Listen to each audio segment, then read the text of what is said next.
बहुत समय पहले की बात है। सुंदरपुर नगर अपने आप में बड़ा ही खुशहाल था। पूरी प्रजा राजा नरेश के कामों से पूरी तरह से संतुष्ट थी और उसकी एक पुत्री भी थी जिसका नाम चारुलता था। पिता की एकलौती पुत्री होने की वजह से वो बड़ी घमंडी थी। आज उसका 21वां जन्मदिन था। सैनिकों, जाओ जाके पूरे नगर में खबर कर दो कि आज राजा के महल में पूरे नगर को दावत दी जाएगी, क्योंकि आज हमारी पुत्री का जन्मदिन है। पिताजी, आज मेरा जन्मदिन है। मैं आपसे जो भी तोहफा मांगूं, क्या आप मुझे देंगी? हाँ चारुलता, तुम हमारी बेटी हो और इस पूरे नगर की कल की होने वाली महारानी। मांगो, क्या चाहिए तुम्हें? पिताजी, मैं आज तक अपने इस महल से कहीं बाहर नहीं गई हूँ, इसीलिए मैं आज सुंदरपुर नगर घूमना चाहती हूँ। ठीक है, तुम्हें इजाजत दी। वैसे भी एक दिन महारानी बनकर तुमने ही तो इस नगर को चलाना है। चारुलता रथ पर सवार होकर सैनिकों और दासियों के साथ नगर घूमने निकल जाती है, जहाँ उसे सड़क पर एक गरीब मोची जूते चप्पल सीता हुआ दिखता है। उस मोची का नाम भीखू होता है। छी, कौन है ये काला मटमैला इंसान? कितना गरीब और गंदा है ये। क्यों ना थोड़ा आनंद उठाया जाए। सारथी, रथ यहीं रोको। इसके बाद चारुलता रथ से उतरकर मोची के पास आकर अपनी जूतियां आगे बढ़ाकर घमंड से कहती है, अरे ओ गरीब मोची, चल जल्दी से मेरी जूतियां साफ कर। तनिक ठहरिए रानी जी, मैं पहले चप्पल सील लूं। क्यों रे मूर्ख मोची, क्या तू जानता नहीं कि हम इस नगर की होने वाली महारानी हैं?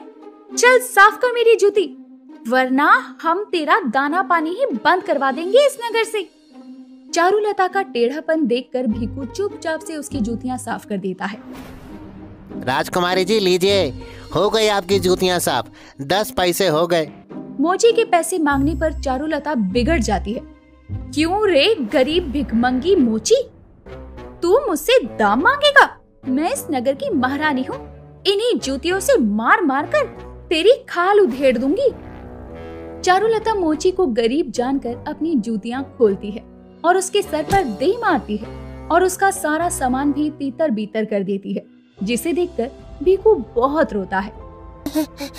राजा की इस घमंडी राजकुमारी ने मुझ गरीब का सब कुछ नष्ट कर दिया। हिसाब तो देना ही होगा। मैं राजा के द्वार जाऊंगा, इंसाफ का दरवाजा खटखटाऊंगा।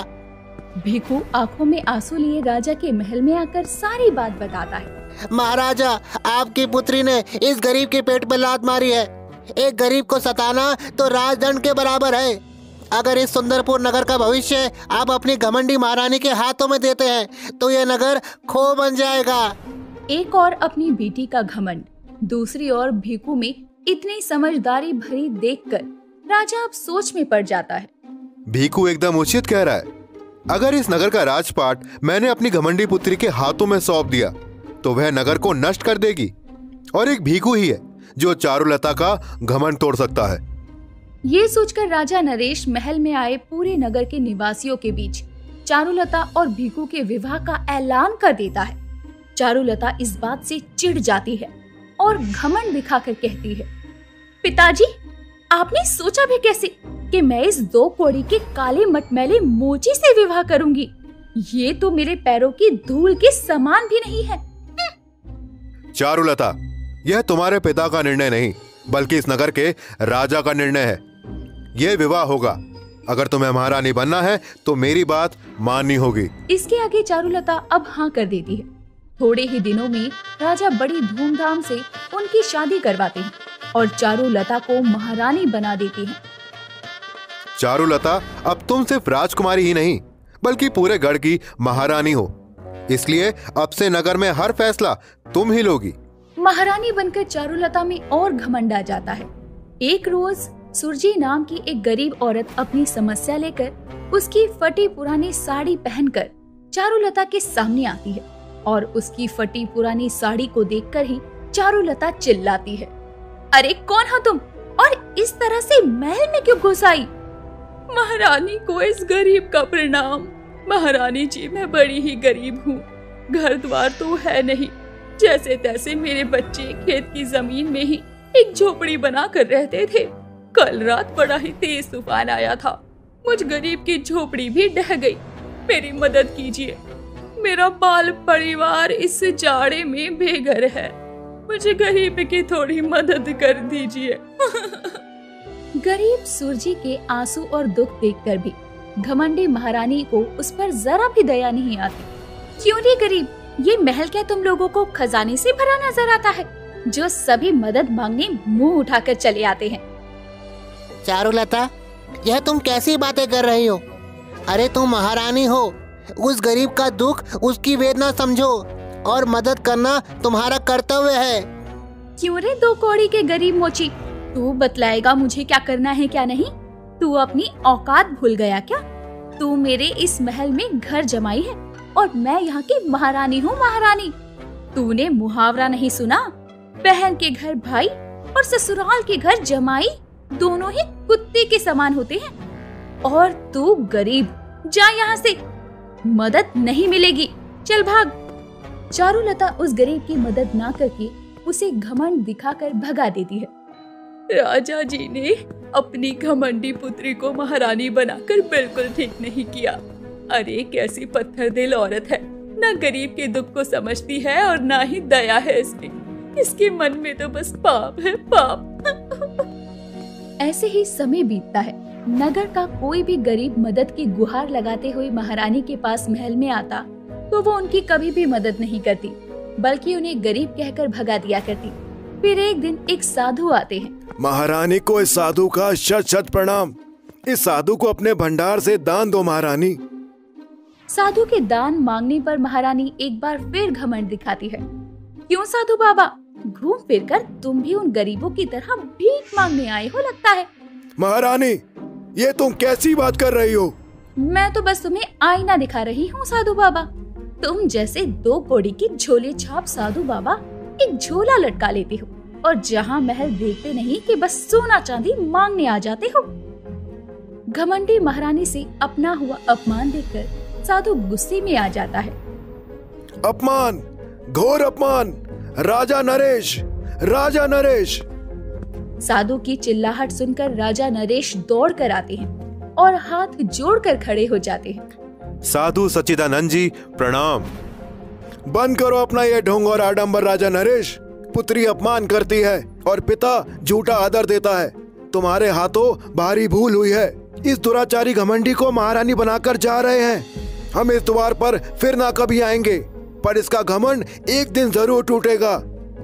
साधु के इस तरह से लौट जाने की वजह से राजा नरेश भीखू को अकेले में बुलाते हैं। भीखू, मैंने सोचा था तुमसे विवाह करने के बाद चारुलता का घमंड टूट जाएगा, मगर ऐसा हो ना सका। अब तुम ही कोई उपाय बताओ। महारानी के घमंड को तोड़ने का एक ही उपाय है राजा जी, मगर उसके लिए आपको अपने दिल पर पत्थर रखना होगा। उसे महारानी के पद से हटाकर एक गरीब की जिंदगी भोगने का आदेश दीजिए, तभी उसे गरीबों का दुख महसूस होगा। भीखू के कहे अनुसार राजा चारुलता को महारानी के पद और महल से भी निकाल देते हैं। उससे जूतियां, महंगे कपड़े, गहने सब ले लिया जाता है। चारुलता भीखू के साथ एक साड़ी में निकल जाती है और उस वक्त कड़कड़ाती धूप होती है। हे प्रभु, ये सड़क तो अंगार जैसी जल रही है। काश कि मेरे पास मेरी जूतियां होती। अरे ओ मूर्ख चंद मोची, अरे सारा दिन इस धूप में ही चलाओगी, घर कब आएगा? बस थोड़ी दूर और। थोड़ी दूरी पर भीखू का घर आ जाता है। लो आ गया हमारा महल महारानी। कितना छोटा है ये घर, वो भी मिट्टी का। क्या मुझे यहाँ रहना होगा? देखो महारानी, मेरे पास जो है यही है। घर को देखकर पहले तो घमंडी महारानी मुंह बनाती है, पर फिर अंदर जाती है। उसे खुद ही घर की सफाई भी करनी पड़ती है। देखो, मैं थक गई हूँ, मुझे भूख लगी है और खाना चाहिए। वहाँ ओखली में धान रखा है, कूटो और बना लो भात। वो रहा चूल्हा। क्या कहा? मैं लकड़ियाँ बीनने जाऊँ? अरे तुम भूल रहे हो, मैं एक राजा की बेटी हूँ और मैं महारानी हूँ। मैंने एक फूल भी नहीं उठाया और मैं धान कूटूं, लकड़ी लाऊं? लगता है इसकी भाषा में ही इसको जवाब देना होगा। इसका घमंड ऐसे नहीं टूटेगा। देखो चारुलता, अब तुम महारानी नहीं बल्कि एक मोची की बीवी हो, समझी ना? यहाँ दासियाँ नहीं आएंगी सोने चांदी के बर्तन में खाना लेके। ढीठपन में चारुलता भूखे पेट जमीन पर सो जाती है। आधी रात तक भी उसे नींद नहीं आती। सपने में भी नहीं सोचा था कि ऐसे दिन देखने पड़ेंगे। अरे, अपने महल में मैं मखमल के बिछोने पर सोती थी और यहाँ इस पुलिया पर सोना पड़ रहा है। कितनी गड़ रही है ये कहते हुए महारानी की आंखों से टप टप आंसू बहने लगते हैं। ऐसे ही दिन गुजरते हैं। चारुलता को घनघोर गरीबी में रहना पड़ता है और सब खुद करना पड़ता है। अरे क्या बात है महारानी, 2 दिन से देख रहा हूँ दाल भात ही बना रही हो। आटा खत्म हो गया है। अब तुम गेहूं पीसकर आटा बनाओ, तुम्हें रोटी बनाऊं ना। अरे अब मैं कमाने बाहर जाऊं या घर बैठ के चक्की चलाऊं? घर के काम तो औरतों को देखने होते हैं। लगता है मुझे फिर से तुम्हें याद दिलाना पड़ेगा कि तुम अब महारानी नहीं बल्कि गरीब मोची की बीवी हो। चारुलता चिढ़कर चक्की में आटा पीसने लगती है। ऐसे ही दिन बीतते जाते हैं। चारुलता को एक महारानी के सुख की जिंदगी से एकदम अलग जीवन जीना पड़ता है। धान कूटना, आटा पीसना, लकड़ी लाना, दूर नदी से पानी भरकर लाना। इतने के बाद भी चारुलता को गरीबी की जिंदगी के दुखों का एहसास अब हो ही जाता है। फिर एक दिन वो नदी पर कपड़े धोने आती है। तभी कपड़े धोते धोते जैसे ही वो अपनी शक्ल नदी की परछाई में देखती है तो खुद को देखकर कहती है, जब मैं महारानी थी तो मेरा रंग रूप कितना अद्भुत और मनोहर था, मगर अब गरीबी में जिंदगी गुजारने के बाद मैं कैसे दिखने लगी हूँ। काश कि मेरा मन घमंड से ना भरा होता तो आज मैं ऐसे दुखी वाले दिन नहीं देख रही होती बल्कि मैं एक महारानी की गद्दी पर बैठी होती। महारानी के दुख भरे आंसू नदी के पानी में गिरते हैं। गरीबी और दुख में जिंदगी बिताने के बाद चारुलता को गरीबों का दुख दर्द समझ में आता है। जिसके बाद एक दिन भीखू खुश होकर कहता है, चलो कम से कम देर से ही सही, चारुलता का घमंड तो टूटा। राजा जी को इस बात को बताना होगा। भीखू ये बात बताने के लिए महल जाता है। जिसके बाद राजा चारुलता को वापस लौट आने के लिए आदर के साथ रथ भिजवाते हैं। महारानी देखो तुम्हें कौन लेने आया है। अजी, कौन आया है? पहली बार चारुलता को खुद की इज्जत करता देखकर भीखू को अच्छा लगता है। ये रथ किसके लिए आया है? चारुलता, ये रथ तुम्हारे पिताजी ने महारानी के लिए भिजवाया है। असल में तुम्हारा घमंड तोड़ने के लिए इस दुख भरी जिंदगी को भोगने का निर्णय हमने किया था, ताकि तुम्हें एक बेबस गरीब जिंदगी का एहसास हो, जो कि अब तुम्हें हो चुका है। अब तुम्हारे अंदर एक सरल और सहज मन आ गया है, जो कि महारानी में होना चाहिए। इसलिए अब तुम इस नगर की उचित महारानी हो।